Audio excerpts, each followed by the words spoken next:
Magandang hapon sa ating lahat, lalo na sa mga mahihirap. Unang-una, the first time ito, bumalik ako dito kung saan ako pinanganak. At dito sa lugar na to,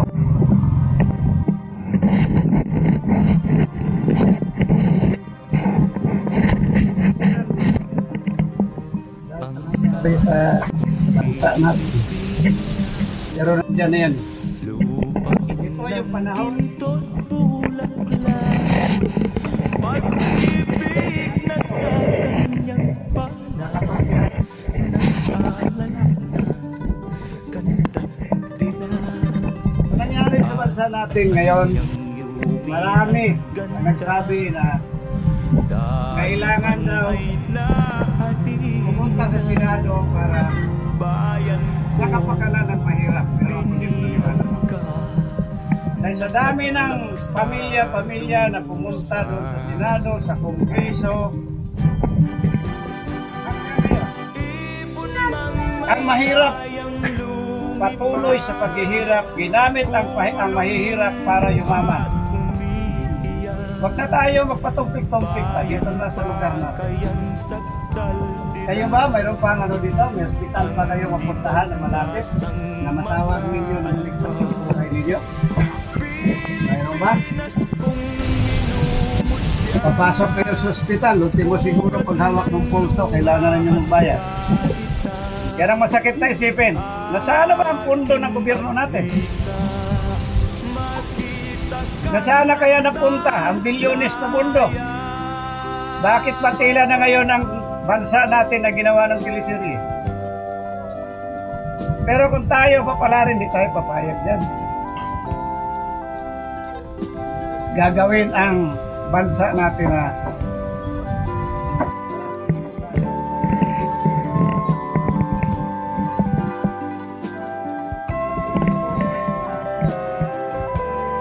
kayong mahirap dito siguro sa inyo, may ilan na lang ang planters dito na tinitingnan maigi yung mga trabahante nila.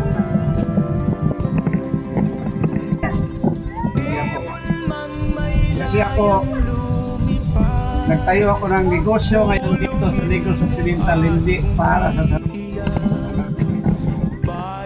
Kayo mismo magpatunay niyan sa nangyari ngayon. Pinaglalaroan na tayo ng Sintra. Pero ako na pangako ko sa sarili ko at sa buong bansa, lalo na sa mahirap.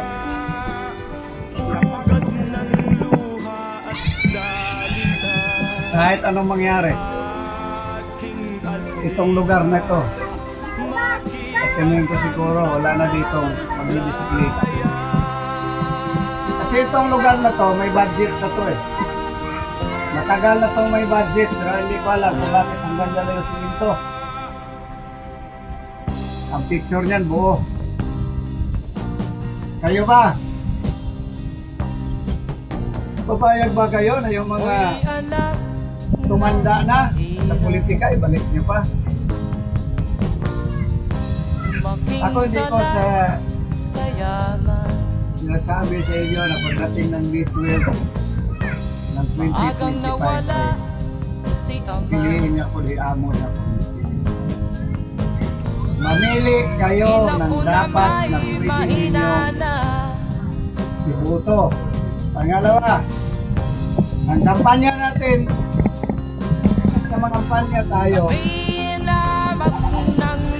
ang boto ninyo ay hindi ibinibinta. Kung mayroong mang bibili, mayroong mamigay, kunin ninyo, natira din ninyo.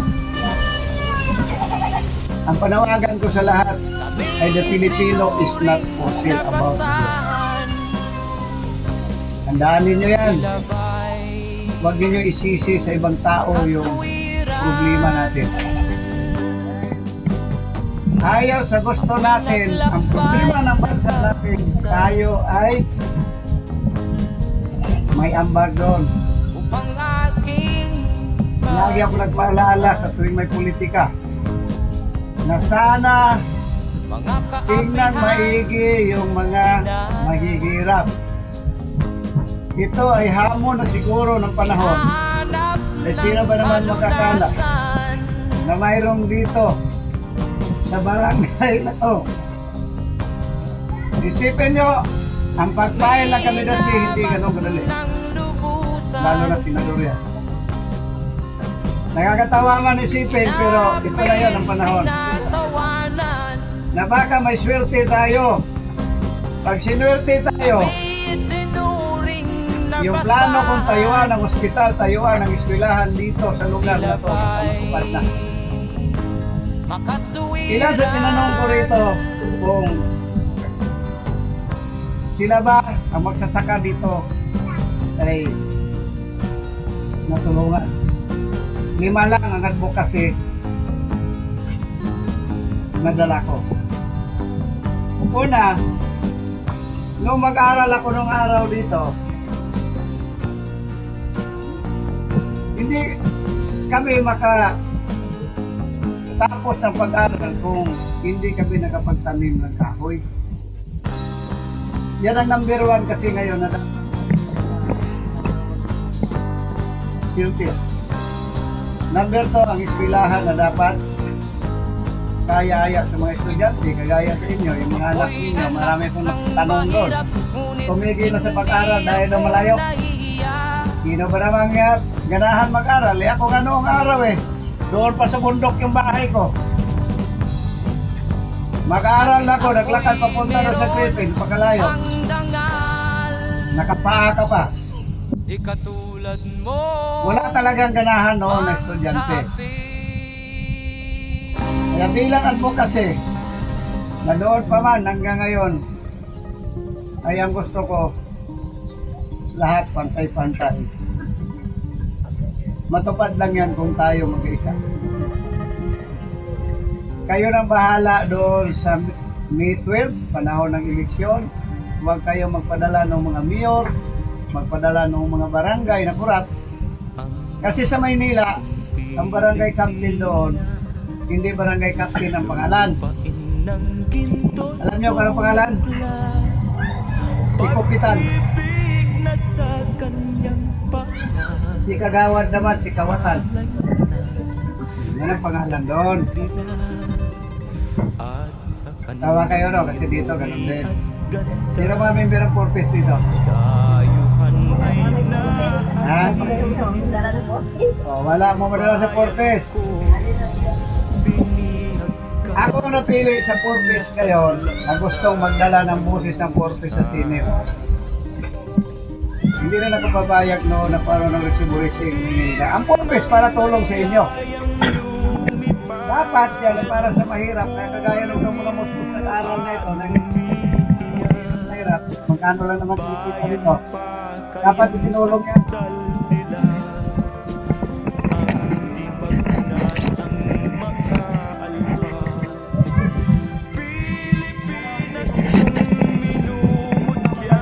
Nakaganda ibigay yung 100,000 saka 100 years.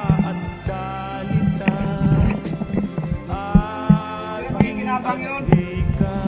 Dapat ngayon pa lang, magpitiro ng stick,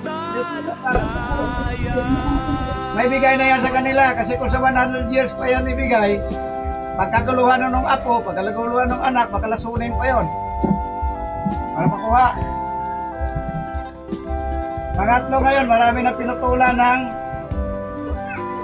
purpose dahil hindi makapagbigay ng birth certificate, taga senior citizen.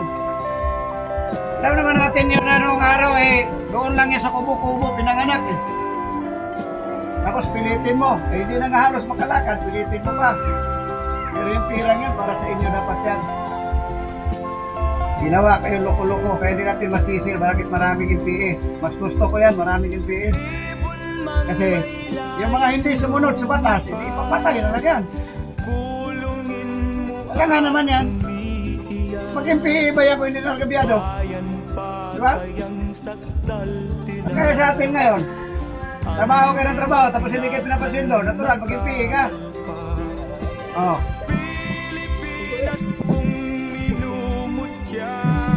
Ako mas gusto ko yun na mayroong ganun kasi para yung hindi kayang disiplinahin ng pulis, madisiplina nila. kung dumating sa punto na maibalik yung panahon ni magsaysay noong araw, yun din ang pangarap ko. Yung mga yan, babalik yan sa patag, surrender yan, kung bigyan mo yan ng hanap buhay.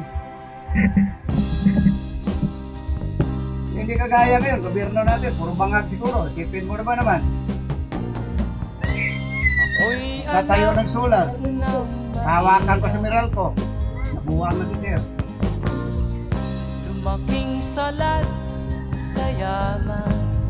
Siguro, ako bihira na ako makabalik dito. Agang nawala, Ito hindi pa ito pangampanya, pinalahanan ko lang kayo. Pinalahanan ko kayo, next ina year. ko na may mahina na. Sana yung mga anak ninyo, mga apo ninyo, sabihan ninyo, iboto ninyo yung dapat na magrepresenta sa inyo na hindi kayo naman makungan. Nilaso ng utak ninyo ngayon sa ayuda ko no. Para hawakan nyo sa ilong, nakalid ang liig ninyo. Eh, pag hindi kayo sumunod ninyo, wala kang ayuda. Pero hindi dapat yan. Makatuwiran, Hindi na ayuda, dapat pinalawak ito ngayon yung trabaho. Hindi kayo mawala ng trabaho. Araw-araw may trabaho kayo na regular na sapat naman na mayroong benepisyo. Nandyan yung istis ninyo, nandyan yung pag-ibig. Hindi yung pag-ibig na doon sa likod ng bahay. mga kaapihan, dinana. Dapat sana mayroon yan. Ihahanap ng kalunasan. Siguro, aywan ko lang kung mula sa pagkabata ba ninyo, kasi ako, hindi naman ako dito nagtambay kung balik-balik. Mayroon ba mga senador na makaabot dito? Tanong yung problema nyo? Tinatawanan, Yan ang problema nila. may itinuring Kasi kung sino panalo sa patag, ako panalo ko sa bukid. sila Kasi ako, pagdating ng February, hindi naman ako mga panya doon nung ipalipa dito ako. Lahat, kasi ko kabundukan, talo ko naman sila. Eh, ito nga kameraman ko eh. Naiiwanan ko eh. Mabilis pa ako sa aso eh. Dito ba sa inyo, ano bang tingin ninyo? Ano bang maganda next year? Sa politika? Mayroon na ba kayong mga napili?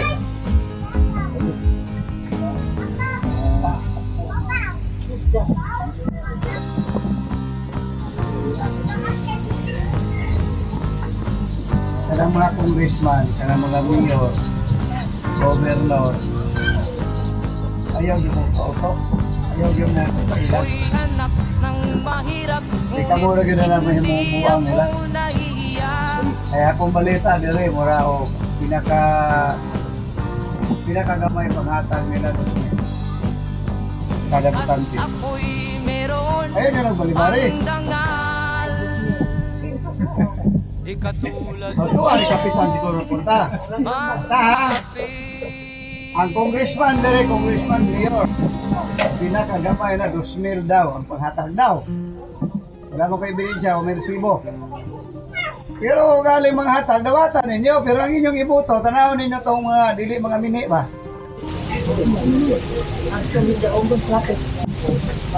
Eh wala lang, ayaw mo kahantong na ito yung leader niya, basig dili mo yung mga ibuto, masuko sila. Ayaw kahantong ka na. Kaya wala na yung resibo. Kaya kaduha, pag mabuto mo, mas kabaw na ngaway na kaibaw, bisan kikisa, bisan imong bana. Diba?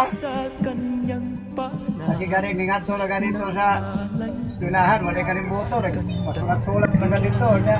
Yung tama ka na ka, gibalik ni mo itong baluta, may gibutang. Pero ayaw na, kaya sige lang mo na, nahanap sulatan sila. Kung butang ang senador, butang ko isa ka senador ni mong iboto, okay na ito tanan. Ayaw na ito butang itong uban, natin na kay ibutang isa. Kung ganito ka sa gobyerno, kung isa ko nito, mayor, ayaw kita siya i-blanco kayo. I-blanco ni mo to. Disgrasya lagi ko sa tulong. Wala ko kayo boto sa miyo. Disgrasya kaya po to. Kailangan kaya po ito. Piskan kaya po to. Dapat lagi isa. Kaya pagkaon sa masina to, may narinig. Ako na mong next year na daan. Nga, pag-abot next year, una-una, gawin mo kayo. Ayaw gawin mo, karang tuwas TV, mga pag siya may mudaog daw, na may mga balay, gwapo kayo, lok-lok. Pag buhay mudaog, sinintohon na yun ni tanan, ayaw mo ko, anak. Kasi kanang inyong mata mo sinintohon, dali naman na. Kahit pa mamili mo katong mga kandidatong public, eh malipay pa itong mga pilit ngawat, hindi ka dato at tumira, mamatay naman to. Mahay blood mo to, madugay, mabangga to sa dyan, nakapag na to pamalit, isang mo sa panito na to, hindi man to kumaok. Pero kaya ng pili yun, mamili mo kandidato, abogado, labaw mo, ilarong mo. May mga di, mayo na siya kay abogado. Ayaw mo to kay abogado, mayo. May nang ano, yung mayo, abogado may magpipis kaso. Nga napili naman, pinapakutanan niya abogado, nga napili naman itong kaso ng magkikunita. Wala akong pili ito. Ang iyang kliyente mo napili ito siya, wala akong bayad. Diba? Mura mo na sa ka. Ako, disaka ko doon eh. Dapat dilipaw ta kay dapat ko dagat transaksyon niya kay request man sa mga taga-TV television dito na gusto nila makuha asa daw ko gikan o sa akong trabaho. Ang kanay siguro si Manang Kipalo na siya masay trabaho na ko sa una. Lumaking salat sa yaman. Hindi ka mga Tagalog. Kaya naka-video na ba? Hindi naman kasabot sila. Agang nawala si ama. English na. Mabuti pa sabot. Naguna ko, kasinda. Ang ina ko Yagyan ako naman na. mahina Ano na. ba yung ko, ang adlaw. Madari ako pa rin siya. Doon ako dire-record eh. Ayaw kanlok na ako kay. Nausan ka na akong naw. Kami na Mura na gapo, no? Hinihirap ka lubusan. eh. Inapit, tinatawanan.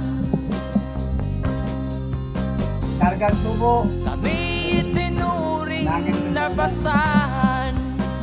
Bakit ito na nawa? Sila ba'y Wala ka nang makatuwiran? kontrato sa una sa Ipas Kamaw.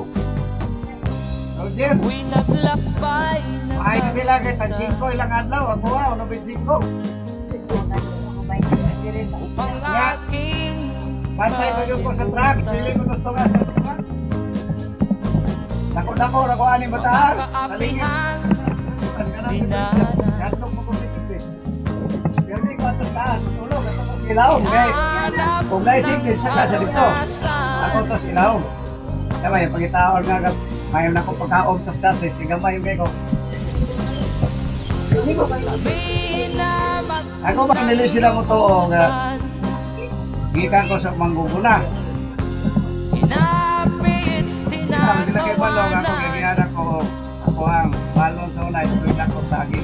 Kami tinuring na Kanang tison sa una wala pa na i-receipt niya. Sila ba'y O kanay sila mga swinto kanila kanay mga makatuwiran? para sa mga pagkamata na ko.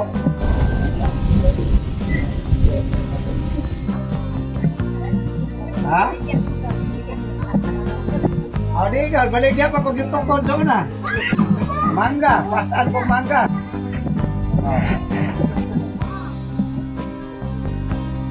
Dinaanan ko lahat yung kahirapan, kaya nga sabi ko sa kanila, huwag kayo magpanggap na mahirap kasi baka may hamunin ko kayo tapas ni yung tubo niya, karga tapas ni, bayo di nila kaya. Kaya ko, kung pagkipag tuwan sila yung para sa mahirap, karga tapat hanggang ngayon. Kanina kan, may start ako karga dito, nakalimot Ako'y ko sa anak jacket. ng mahirap, ngunit hindi Start ako ako karga ba? nahihiya.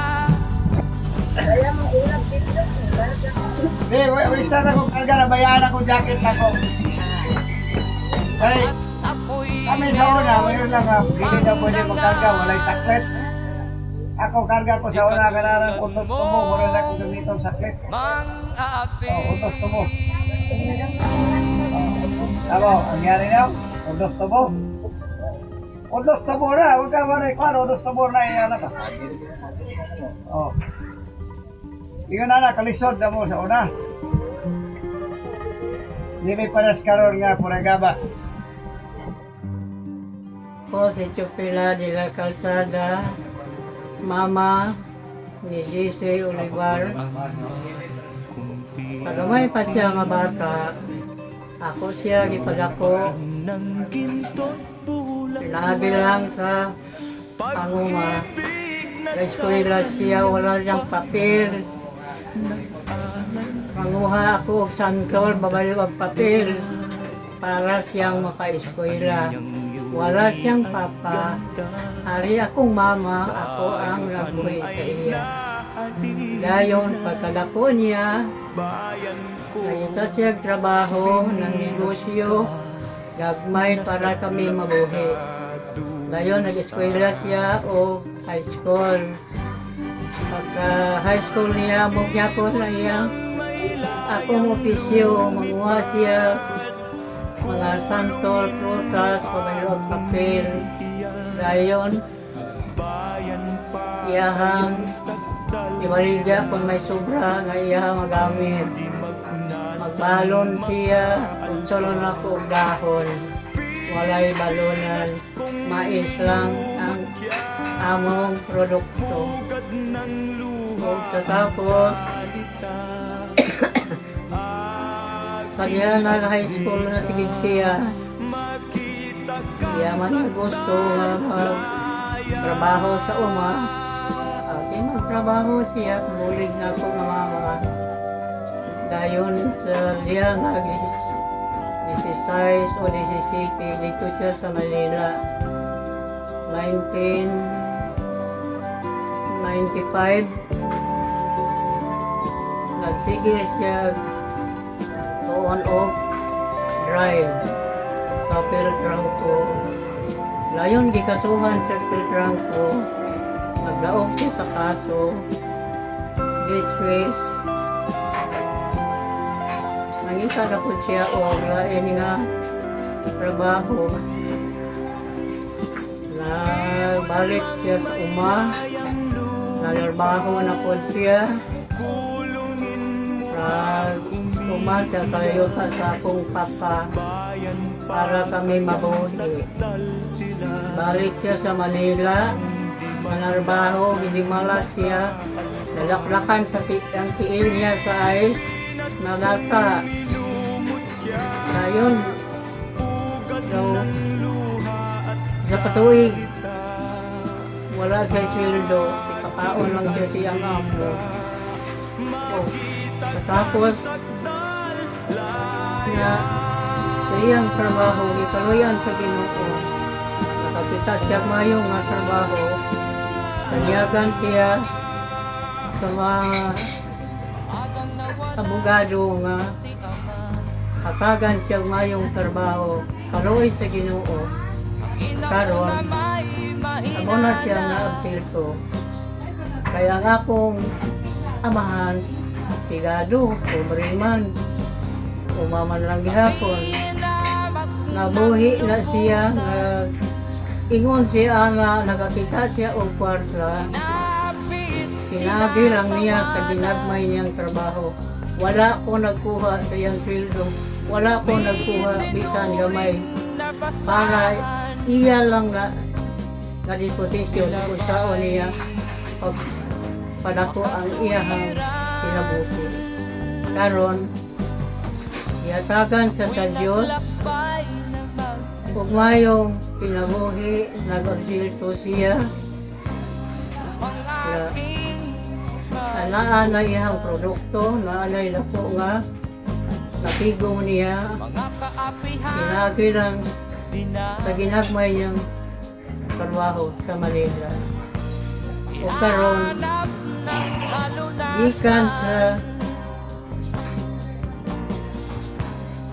nag-edad siya o Kami 40, hinamak ng amo na ko nga nakatigong na siya o kwarta, yan negosyo niya sa Manila.